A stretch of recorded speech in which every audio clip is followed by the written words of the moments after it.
Hello, and I would say happy Tuesday, but it's Wednesday because Tuesday and our prior episode got challenged with technology. So, here for a second time, and to start all over, so pretend yesterday didn't happen.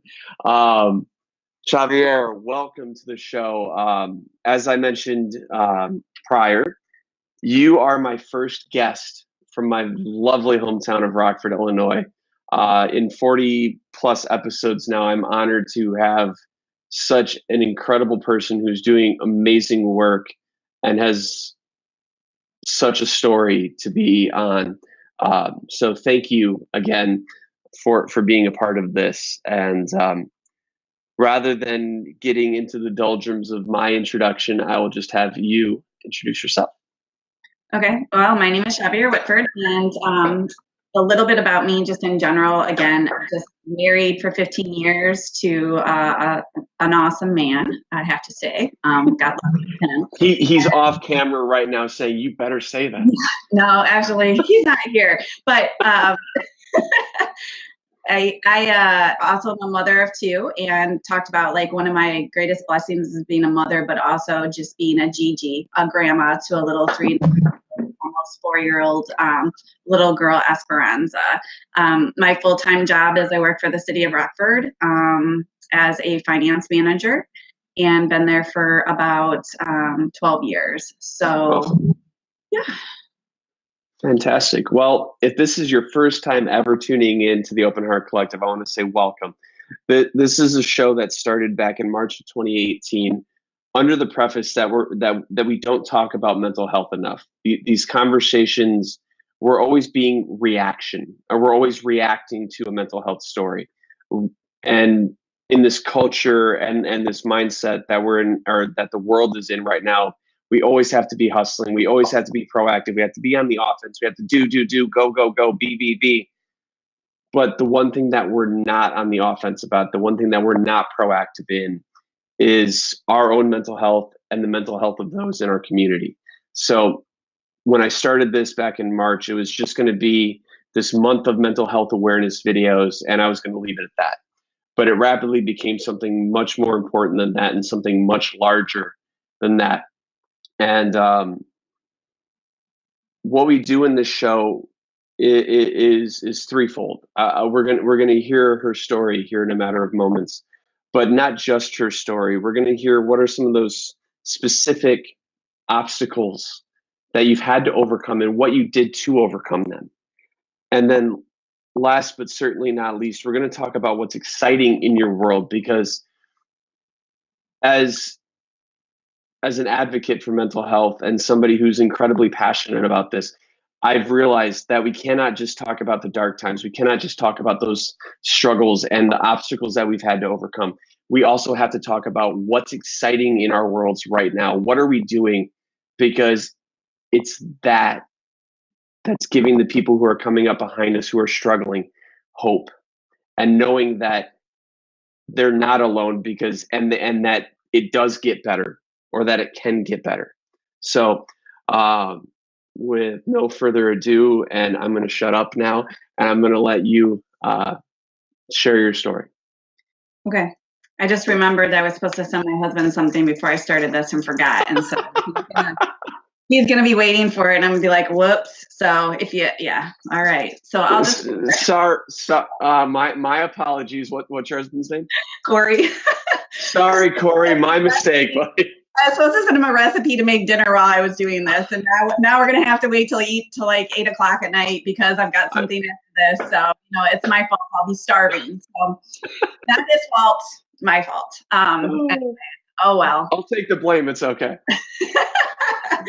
So my story again. Pretending like this didn't happen last night. My story started in a small town of 6,000 people, growing up with no father. Never have met my father. My mom was an alcoholic and was an alcoholic my whole entire life. But I grew up with two moms. My mom was in a relationship with somebody from the time I was 8 months old until I was 12 years old.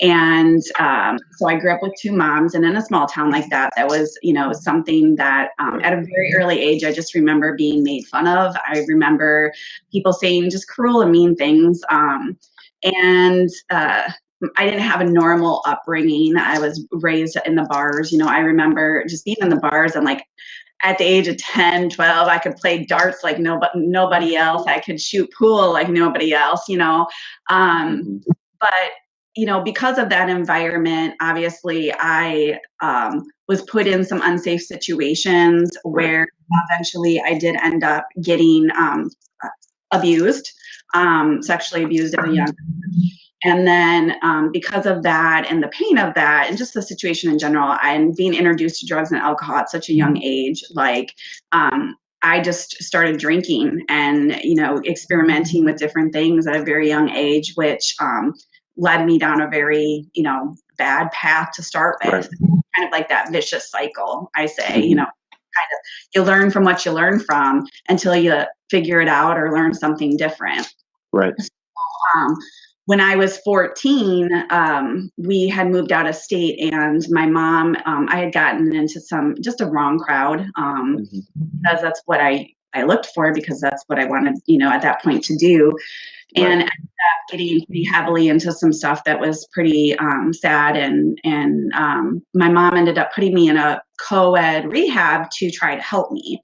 But ultimately what happened is while I was in that rehab center, I was raped by another person in there. And that just forever changed my life, because in a way, that just emotionally screws you up in so many ways. And I already had so much emotional baggage. But the way that I handled that was I basically decided that because I had been violated in that way, that my body and myself didn't matter anymore. And so I just totally gave up on caring about myself, caring about my body. And so we ended up moving back into the Rockford area, actually, after that point in time. And I was still hanging around with the wrong people, doing the wrong things, seeing things and being in situations that I wonder, why I'm still here. I should be dead, honestly, because I was in situations where I could have easily been killed, or, just bad, just really bad situations. So, I remember when I was about 17, my other mom, who had been, a part of my life, but not living with her, had reached out to me, and she's like, "What are you doing? Is this what you want with your life, or do you want something different?" And I said, I want something different. I just don't know how to. And she's like, "Well, you can come live with me and get your act together." And she was very, very strict. She was raised with 5 brothers. She did not mess around, Right. And I decided, okay, but I was still not making good choices. And she would she would put the iron fist down when necessary. I hated her. I hated that she did it, but at the same time, I so needed that to get my act together. And Self-love never hurt anybody. Yeah, sometimes that's just what you need. And so I did, and I did end up graduating high school, which I don't think anybody expected. And I graduated without being pregnant. However, a year later, I was pregnant at 19 and decided to get married because I was pregnant, because, what I wanted more than anything was to raise a family as a typical family, get married, have kids, even though my first husband was an alcoholic himself. He was verbally and physically abusive. And it was just a cycle that I had seen and known, and so it was normal to me. And it's a really vicious one too. Yeah, it is. And, you think it's normal, and you justify that this is just how it should be, even though you deserve better, even though that there's you think there's a different way, because you see people that seem happy and seem to have it together. But really, what changed everything for me was when I gave birth to my son Tommy in 1994. He changed my life. He gave me purpose. He gave me reason to be different, to be better, to strive for more. And so that was a life-changing thing for me. And although I've never been perfect, and you're not going to ever be perfect, we talk about that. Like, raise your hand if you're perfect. Right. I'm sorry, I shouldn't have done that. That's not. I was doing that for dramatic effects. Sorry, you guys listen to the audio afterwards. Like, you're not going to know what I did, and that's okay, because it's. Okay, moving on. I said raise your hand, and I'm so used to just like raising my hand that I did. This is me putting my foot in my mouth, and I'm going to stop talking now.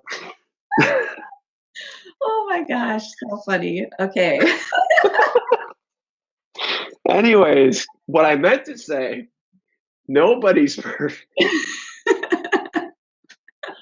And I just proved that point. Continue. Oh gosh. Okay, so I was at where I had my son, changed my life, right? Yeah. Years later, I was 23 years old, pregnant with my daughter, and my son was 3 years old, and my husband died in a drinking and driving accident. He was drinking and driving and crashed and died. So I was left a single mom with a baby on the way, a 3-year-old, and really had to figure out what to do with life, right. And I knew that I just wanted to be a good mom. Always my thing. Like, I wanted to be a good mom, and I wanted to give my kids everything that I never had. Right. So I decided. As most parents' ambition is. Right. I mean, that's what you want as a parent, is to give your kids the world, right? Yeah. So I went to school to get my degree. My original thought of what I wanted to do was I wanted to be like a juvenile probation officer. I wanted to work with troubled kids. But I ended up getting a job when my son was like 2 or 3 as a temp doing accounting type work. And I fell in love with numbers and accounting, and I was good at it. And so I decided that you can make good money doing that. I was going to pursue that, and that's what I was going to do, because it's safer, right, than working with juvenile, detention peak kids, obviously. Right. I mean, and less stressful and all sorts of things. But I think that's an early thing, that I had a heart for troubled people, or people that were struggling. So I got my degree. I went part-time, worked full-time, raising 2 kids by myself. Thank goodness I had a lot of great support system to help me with watching the kids when I was at school and things like that. Right.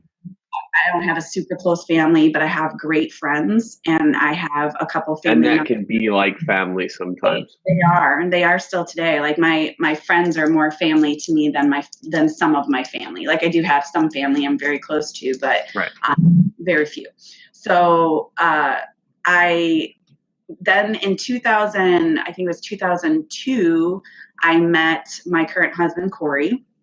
And, one of the things that definitely didn't attract me to him was he was nothing of my type. Like, that's oddly recognized or similar to my wife and I. She's like, you're not my type. I'm like, well, you married me, so it's on you. Right. Yeah. He walked in, and we were actually set up on a blind date. So my cousin lived next door to his parents, and he had been married and separated and living with his parents, and my cousin met him, and she kept saying, you got to meet him, you got to meet him, you got to meet him. Set us up on a blind date, and he blew me off the first time. And my wife blew me off the first time too. We have something in common. And then not blind date though. At this point in time, it was internet dating, kind of the same thing. Gotcha. But his humor is what won me over. The 2 things that really won me over with him was his humor, and the fact that he was very spiritual, and we had deep conversations about life and faith and different things like that. So at that point in time, that's when I guess church and faith really became a big part of my life. We started taking my kids to church. He was in a church, and then we started serving and being youth leaders together. So one thing found that really opened myself up to is that love for helping others that are struggling or troubled, with my own experiences that I had been through in my life, really gave me a prime opportunity to work with kids and youth that I can relate to them in other ways that other kids couldn't, right? Right. You know, when they're saying I never know my father, I can say I know how that feels. I'm in the same boat, or I live with an alcoholic mom, and you know, honestly, it's the truth. It's the Right. you know, I can relate to them where other people who haven't experienced that can't, and so it really awakened something in me as to you know, using my pain and the situations that I've been through and have come out of. And, you know, I always say when you go through difficult times, you don't really see that something good is going to come out of it until something good comes out of it. And you can look back and say, wow, you know? And so I really believe all the bad things and the trouble that I've, my husband's texting me now, directions for dinner. He's like, you never gave me the food. Hold on, buddy. I'm talking now. But they definitely, you know, like it gave me this opportunity to look at all these things I went through now can help other people because I've experienced it through it, came out the other side, and I can see that now I can help people with that.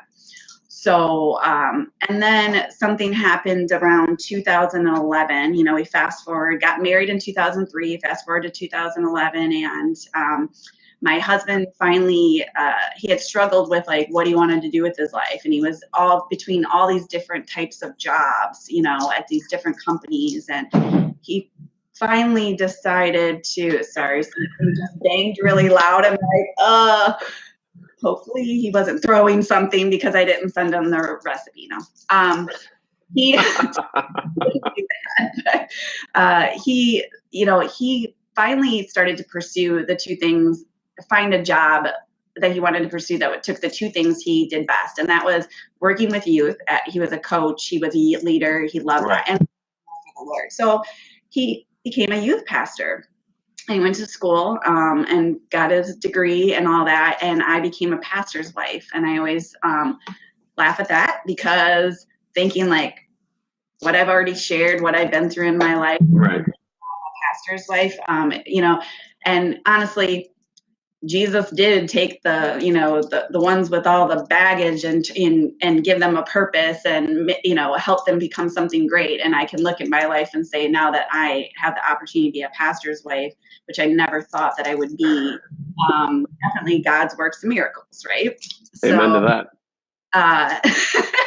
Yeah. And it's, you know, it's been a journey and there's, I talk a little bit about my faith because that experience and finding my faith and had also helped me forgive my mom for a lot of the things that she did throughout her life. Right.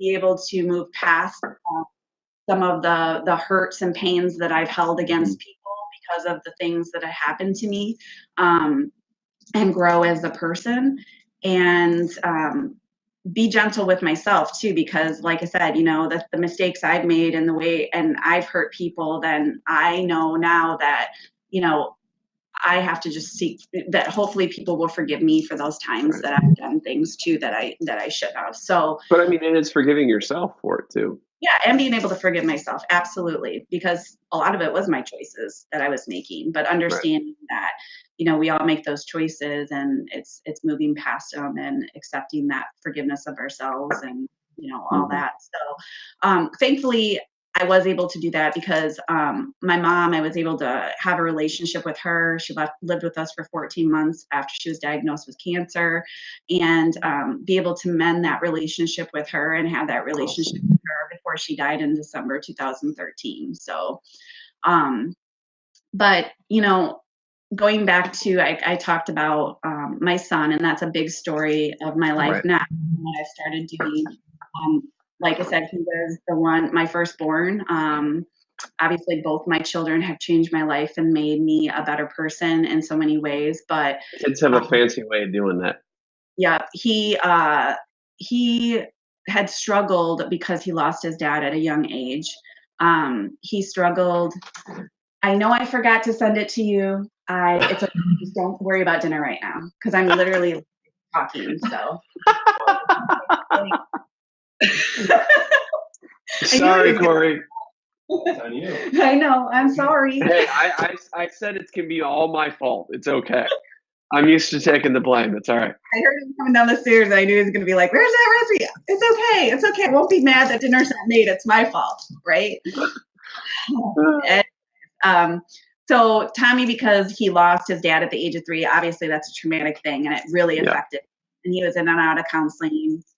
We had a lot of behavioral issues, emotional issues, and eventually in his, like, I don't remember, maybe around 10 to 12 years old, he was diagnosed with depression, anxiety, and ADHD. So Right. he was on medication for that, and was going through counseling off and on. And he then at the age of 13 started to experiment and self-medicate with alcohol and drugs, which eventually led to a addiction issue.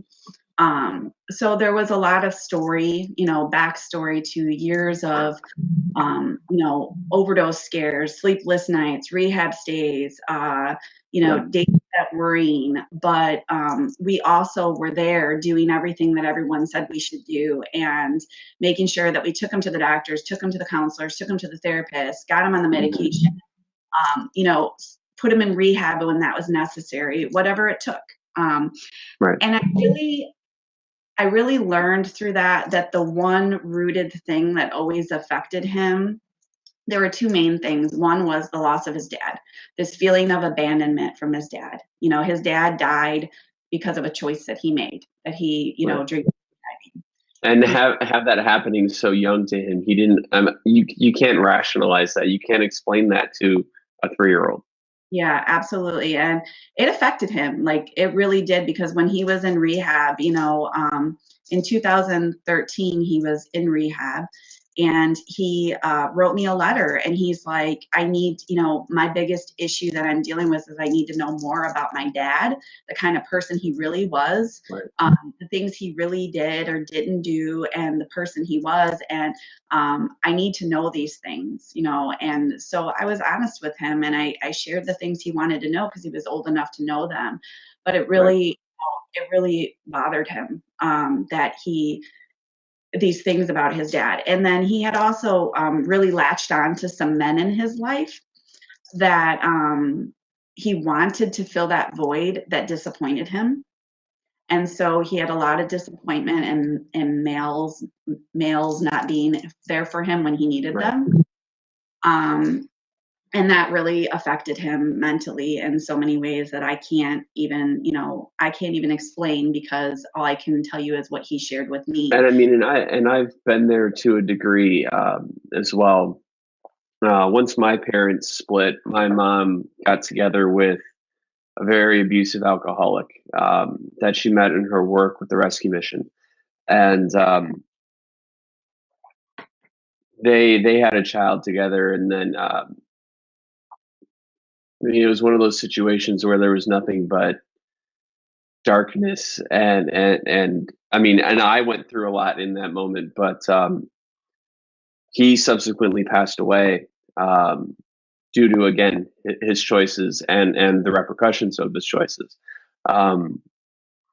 But it was in those years following my mom leaving him that my mom got connected to her now late husband, and he again struggled with alcohol, but he took my because I mean I was 15 when my youngest brother was born, and he took him in like he was his own.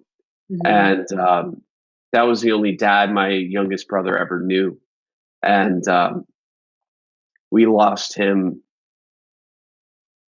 February last year, and that was a tough one. Yeah. But yeah, so I know to a degree how he feels. Yeah.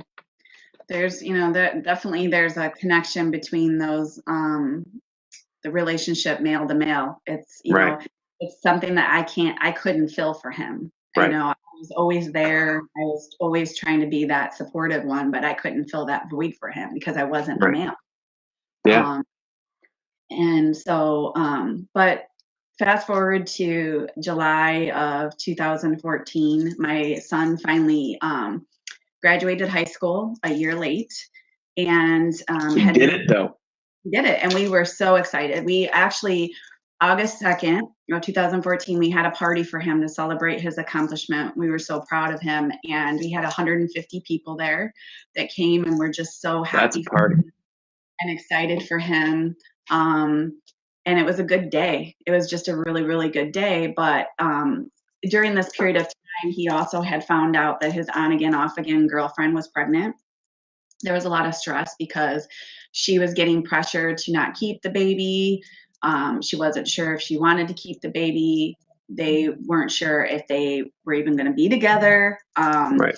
And it was just a lot of pressure. There was, he had just graduated high school, had to think about getting a job and going to college, or if he wanted to go to college. He Right. had moved in with a family friend who was like a big brother to him. There's just a lot of things going on, a lot of changes, a lot of stressors, a lot of things. And at that party, he pulled me aside and said, Mom, I think I need to go back to the doctor and get on some meds. I'm really struggling with all of this, and I think I need my depression medication again. Right. So that was on a Saturday. On Monday, called the doctor, got him in that day, got the prescription filled that day, and talk to him about, okay, this is going to help. If this doesn't help, like, let me know. Let's do what we need to do. He called me up a week later and asked me to go to lunch, and he was excited, happy. We were laughing. We had the best lunch, talking about the future. Right. Get emotional. It's a good memory. I want to pause you for a moment.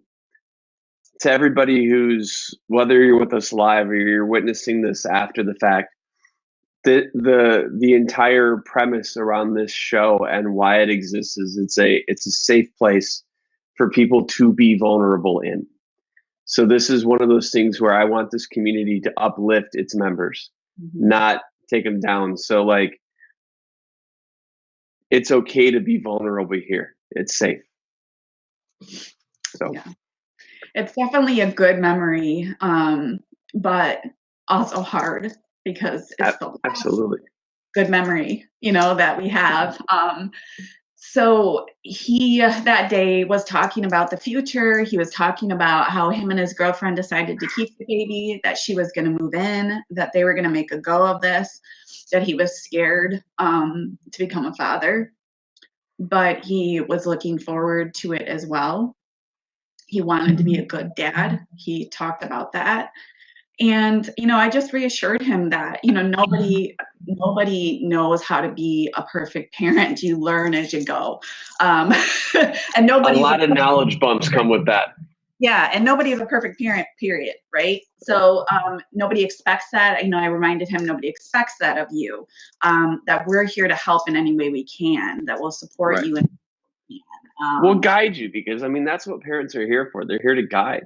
Yeah, absolutely. And so it was a good day, and it really made me think that things were looking up, that he was doing better, that he was going to be okay. And then on August 18th of 2014, I was at work, and I got a text from his girlfriend. They had gotten in a fight. She had left. He had sent a message about life not being worth living anymore. I wasn't answering his phone when she called. I had tried to call him. He didn't answer. Then I saw that he had made a post on Facebook, and I don't know exactly what it said, but it was something along the lines of, "What am I worth?" ? Ha ha, nothing. I know. Didn't even really at that point really believe.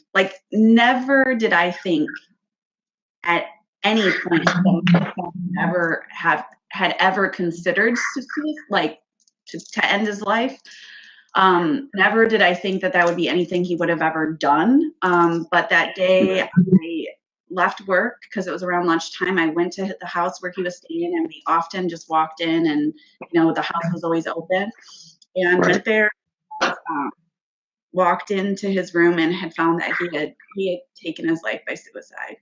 And my world forever changed in that moment, because seeing my baby like that is horrible. So many things that so much questions, so much why. I mean, that's all I kept yelling was why. I just never expected that to ever be, it's so, I say this sometimes when I'm talking to people. I almost set myself up to the fact that I might lose my son someday because of the choices he had made, because I lost his dad in a car accident. I lost he lost his dad. He lost his dad's brother in a car accident. So in my mind, I almost justified my son had been in a car accident where he could have very easily died. And so in my mind, I had almost set myself to be prepared for the fact that he might die in that way, but never did I ever expect or anticipate what I was going to walk into that day. Who would? Yeah. And so, your instincts kick in, you do everything to pray and hope that he's going to revive, he's going to be fine, until someone tells you that it's, he's gone and he's not coming back. And I just remember in that moment just saying, because at this time I'm by myself. I'm on the phone with 911. My husband is calling my son's phone, which is literally within reaching distance, and I'm holding my son up at this point because I couldn't find anything to get him down. So my husband's calling me on his phone, and I'm answering his phone, telling him, "You need to get here now." But he was far enough away that by the time the ambulance got there and they came in and they made me leave the room, and then they came and told me that he was gone, I was still by myself at this moment. And so all I could do was just, ask why. And just then at the same time, I had this overwhelming feeling of this isn't it. This can't be it. There has to be more to this. His death can't just be this. So I made a promise to my son that day. I made a promise to God that day that I was going to, I had asked God, please make something good out of this. Please help me do something good with this, because this can't be it. There's got to be more to this. And I've learned that my faith isn't going to spare me from any pain that I'm going to feel, and that bad things are going to happen to us. But because I've been through so much in my life, maybe I have a higher resilience than some people, to where I just decided that I was going to find a way to make good of this. And I went to a support group, and someone said a whatever you call it, they said you have to find a purpose in your pain.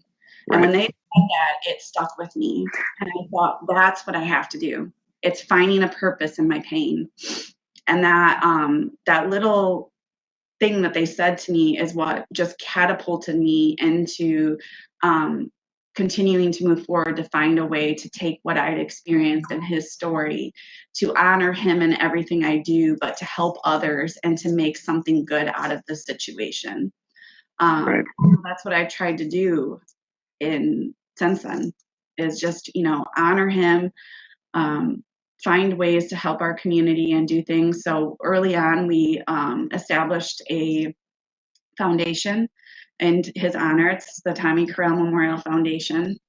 And we the first thing that we did is literally within a month after losing him, a friend of ours at our church at that time had said, we do a bike run every year, a motorcycle run. And we would like to do it again this year, but we would like to honor Tommy and raise money for your foundation.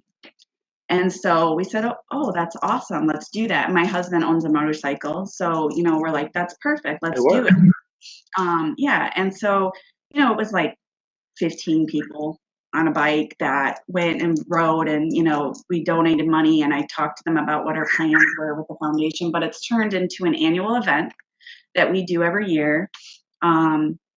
It's always around the date of his death. So in August, usually the weekend before, the weekend after, the 18th. And it's grown, like, each year it grows. But this last year we had about 50 bikes and about 25 cars or something like that, full of people. And so, it's not huge, but it's big enough that we make a statement, and help reach people that maybe we're not going to reach at our other event that we do. And we're just so appreciative of the support that we get for that event. Another thing that we do is annually we have what's called an Each Breath of Faith 5K, 3K walk run. And the name of that, which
Hello.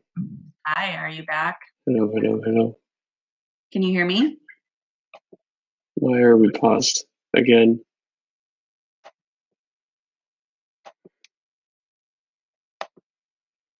Can you hear me? No.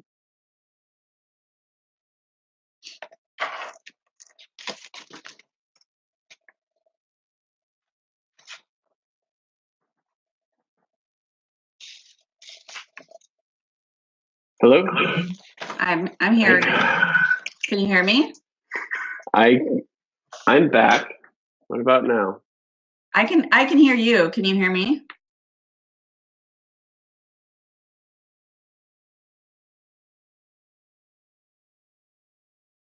All right, shall we?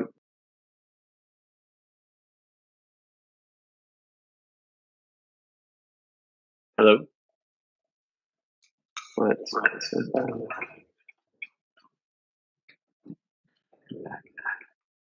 I'm back with you. Can you hear me? I'm not frozen.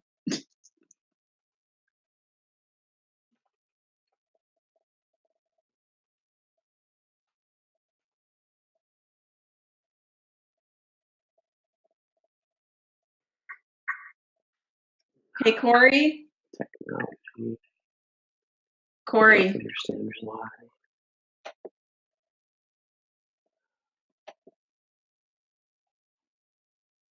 Corey.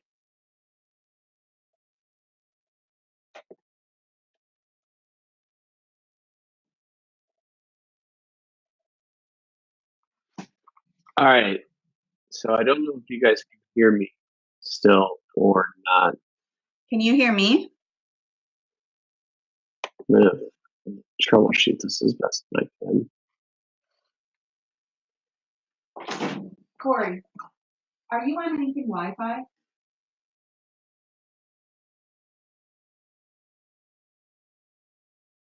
I'm just making sure it's not from our end, and I just sent you the recipe. Give us 1 minute, guys.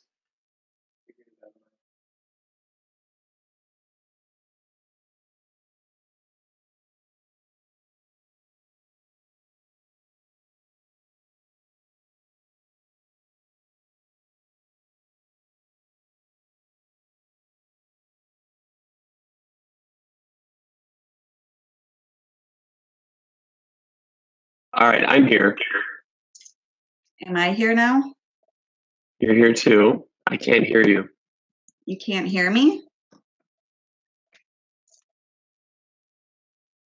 Give me 1 second.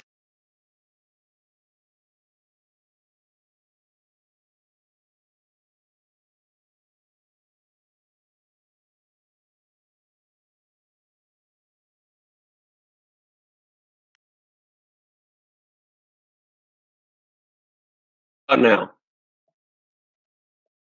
Can you hear me? Yeah. All right. So your foundation, the blog.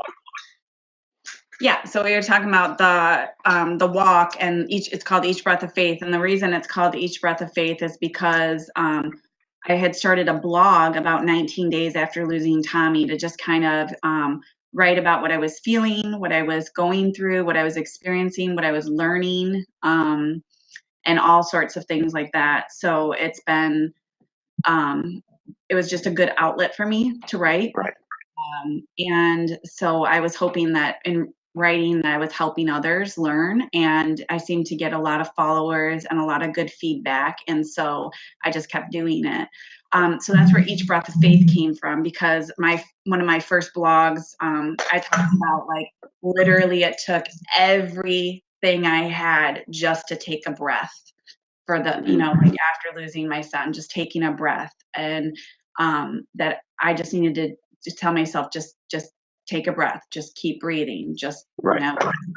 So anyways, our walk that we do, we wanted to do something that could provide education to the general community, but also support to those that have experienced either suicide loss or living and supporting someone with mental illness. Yeah. And so we started a walk that is a dog walk. So you can bring a dog, you can bring your family, you can run a 5K if you want. It's a non-competitive run. It's, more of a fun run. But we have lots of vendors that come and set up, like local resources, pet vendors, mental health providers, and people, just all sorts of things. But we also have a lot of fun activities for the kids. We have a lot of local, like we have food for fuel that comes and sets up a hospitality tent. We have giveaways and all sorts of things. We talk about what our foundation is doing and talking about the things that are going on, and use it as a way to raise money. And the great thing about all the money that we raise for our events is that it stays local and it helps local families and people. And that's really important to me, because I just want to help our community, and our community is important to me.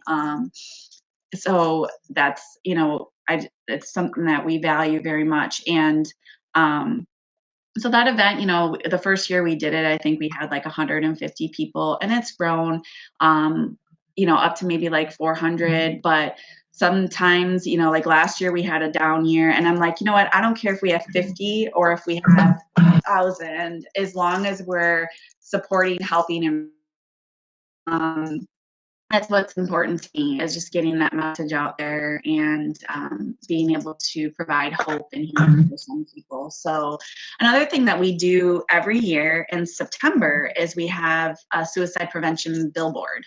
And that was created to put local faces that we could promoting the suicide prevention hotline number, but also trying to break the stigma of what people think somebody who loses their life to suicide looks at like. Because one thing that I heard very early on is that people would say, like, well, Tommy was always smiling. Tommy was a good looking kid. He was athletic. He was this, he was that. Like, I can't believe he would have done that. And I would say, like, well, who do you think of, or what vision do you get of somebody who would do that? Like, what is your idea of somebody who would do that? And almost everybody would make a comment similar to, well, the homeless guy talking to himself, walking down the street, maybe. But, I'm like, well, that's not the case. Yes, they could do it too, but it could be a professional businessman who's married and has kids and is successful. It could be, a beautiful, young, athletic girl that has, a supportive family and everything going for her. A boy that was, beautiful and kind and smiling and athletic and loved and supported by so many people. It's not, there was just a stigma of like, well, I can't believe that they would do it. So we wanted to break that. So we started taking local faces of people we've lost to suicide to put up on these billboards to kind of put a visual to people of that it's not just, this vision of people that they have in their mind, that these are real faces, real people who come from real families and real life situations, and hope that would help in some way. So, that's kind of where I'm at. Another thing that I do is we started early on. I got connected with a man who he established Group Hope, which is a local support group for those that have depression or a mental illness diagnosis. And when I met him, I was kind of like, oh, it's really good that you do that. That's a great support, thing to have. How come you don't do it for teenagers? How come you don't do it for, the younger population? Right. And he said, well, because I've never had anybody that wanted to do that. I've never had anybody that wanted to take that and do something with it. So I was like, let that be me. Like, we need this in our community for our teens. Let's do this. So I worked with him to help establish some teen groups locally. I've been a facilitator of the original teen group that we started. It's almost 3.5 years now. Actually, this summer will be 4 years because we started in like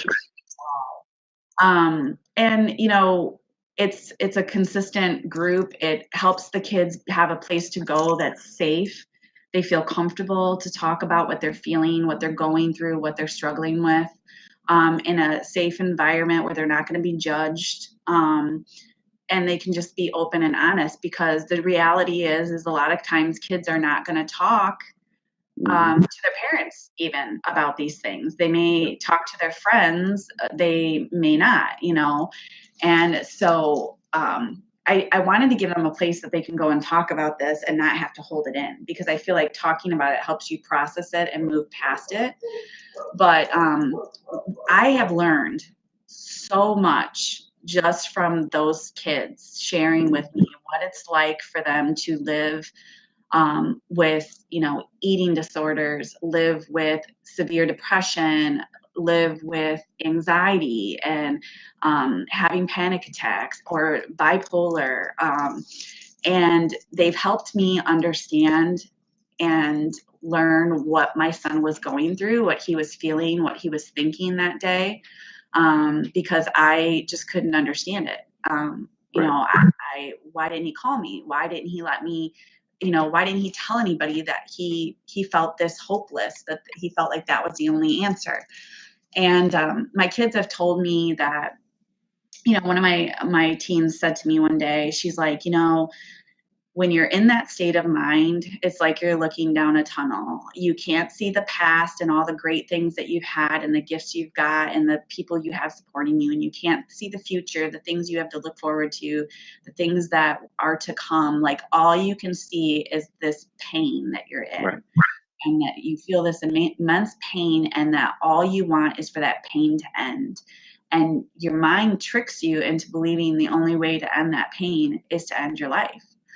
And oftentimes people, don't reach out. And so that's something that I've learned, is that, when we educate people, whether I'm speaking to a church or speaking to a youth group or speaking at a school to students or teachers or parents or whatever it is I'm speaking to, is that we need to understand what the signs are that we can see, so that we can reach out to them, because they're not always able in that state of mind to reach out to someone else. My teens have told me, like, because I was always, and I still am, like, I share the suicide prevention hotline, I share the text line, but they've told me, like, realistically, we're not going to reach out to that in that state of mind. We might reach out before we get to that point, or if we happen to get past that point, maybe after. But when you're in that state of mind, we're not. So what's more important is that people are kind of noticing the signs and coming to us before we get there and getting us the help and resources and support that we need before we get to that point. Because every situation is different, but a lot of the times with my experiences and the stories that I've heard personally, when it comes to teenagers and young adults, it's a lot of times it's a impulsive reaction to a situation that happens, but there are signs that have led up to that. Mm-hmm. So, it's just really important to me. It's became really important to me to learn as much as I can. And I'm not a professional, and Right. I'm not I'm not a licensed psychologist. And neither am I, which is what makes it so impactful. I've learned through stories, which is exactly what your platform is that we can learn from other people's stories, different things that could be helpful for us to be able to help others and provide a safe environment for others to be able to come and reach out to us when they need that help, before they get to that point, and so I'm a story listener. It breaks my heart to hear these stories. Trust me, it's very hard. I'm an emotionally connected, very empathic person of other people's feelings. So I carry that with me. Thankfully, I have the strength to do so. Much like yourself, like it's hard to hear some of these stories in these situations, but being able to take it in, learn from it, and share it with others so that they can hopefully learn from it too. It's huge. The power of story is by far more powerful than any statistic, any data that you can provide to somebody. The power of story is better than that. Right. Oh, yeah, I guess, there's just a lot of different things like that. Another thing that I did was, one of the barriers that I was finding in the education portion in our community itself is that there was this great training, mental health first aid, that teaches you the different types of mental illnesses to better understand them and how to respond in a helpful manner, depending on what the situation, what the illness or situation might be. And I found out about this, but then I found very quickly that a lot of people weren't willing to take the class because of the cost.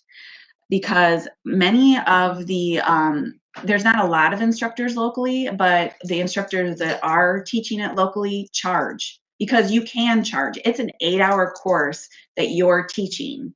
The cost value of that course is like $170 is what they tell you. You can charge up to $170 per person for that 8-hour class. The book, the materials themselves cost about $20 to $25, right? Right. So people are making a profit off of this. And I had a big problem with that, because my goal is to get as many people educated as possible. Right. So I started to look into what it took to be an instructor. It was a couple $1,000s and a week-long class. And I don't have a couple $1,000s. I mentioned I'm a pastor's wife. They don't make a lot of money. So I was like, you work for the City of Rockford. I work for the City of Rockford. Yeah, they're not loaded either. But so I really kind of was like, okay, what can I do to get certified? Because I want to get certified so that I can teach this course and not charge for the time of me teaching it. So people could afford to take this class, or people could take it for free if we, as our foundation, the money we raised was able to pay for the materials. Boom, right? So I started talking to different people, and I had some different people in the community I've been working with who basically sponsored me to take this $2,000 week-long class. And that was just, I was so blessed and honored, because I felt like that helped me validate that people believe in me, that people believe in what I'm trying to do and what I'm trying to accomplish. And I was able to do that. And so now I've been able to, teach this class. I'll be your next student. All right. We've got a few classes coming up actually. And then something else cool happened. So one of the things when I got certified, I got dual certified in general public, teaching the general public like yourself, right? And then also public safety. So we could teach public safety officers, and it's specific to the public safety situation. So I thought, woohoo, I'm going to be able to go and teach all of the police officers how to better respond, and I'm going to save the day. And well, there's a lot of red tape and a lot of issues. Even if you're able to offer it for free, there's a cost Bureaucracy. of personnel time, and there's just all sorts of issues, right? But the great thing that happened about that is I was connected with the chief of police from Roscoe, Jamie Evans, who has become a personal, very good friend of mine. But she was a mental health first aid instructor as well. She had been teaching classes by herself, and her whole department has been certified in mental health first aid because it's a small. She can make that happen, right?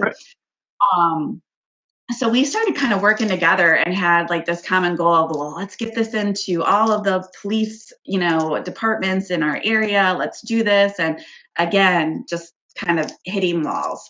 So then what this turned into is this friendship and relationship and mutual interest in teaching these classes to as many people as possible, understanding that it's a huge need and it's going to improve our community overall. We just started teaching all these classes to the general public together, co-facilitating it. We've done, I think, 3 classes now. We've got one coming up this weekend that's already full. We have another one coming up next month that is almost full. And send me information on that. Okay, I will. And another one that is coming up in the end of February. So lots of interest. We've got we're doing are all 3 of those at churches? I think all 3 of those are at church locations that they're hosting them. So it's really cool because I see that now there's this momentum to get more training, and I really talk about it and push the importance of it everywhere I go. And everything I do, because I feel like we need to do it. And now that the money necessarily isn't always a factor, people can, if we do charge, we charge solely for the cost of the materials. $25, 8-hour class, that's nothing, right? If we have the money that we can cover the cost of the books from our foundation, we do that too. So there's just a great opportunity to train way more people, and I'm excited for what this year brings for that as well. But just I'm excited too. Solution to the problem. That's what we're trying to do, is be a solution to the problem. Well, we're reaching our time, and you have a hard stop, as do I. And I want to say thank you again for being a part of this, for doing it a second time. If somebody wanted to learn more about you and the work that you're doing with the foundations, where would be the best place for people to find you? On Facebook. Facebook's probably the easiest place to find me. Obviously, you can look at me by my name personally, or I also have an Each Breath of Faith, all separate words, blog page that I share our information, our events, and information about what's going on with us. And I also share a lot of educational stuff on there too. And I'll make sure to put the links down below in this one, as well as on YouTube, and when the audio goes out over the weekend. Okay, great. Awesome. Well, thank you for putting up with this a second time. It has been a true honor to have you as a guest on this show. We will be back with episode 11 of this 3rd season on Friday. Really excited to have Mike be joining us. In the meantime, I want to end on this little mantra that I've been ending pretty much every piece of video content I've been putting out for the last year and a half. And it is as follows. Number one is be happy. Number two is have fun. And the third is hustle, because everything in life that's worth it takes work. But there is no amount of hustle on this planet that'll bring you happiness or fun. So you have to find those two first. So, and much to your point in your blog, you have to find time to breathe. Even if you say that word once a day, it'll force you to breathe. So, thank you for joining me. Thank you. On Friday. And see you guys then. All right. Have a good night. Thanks.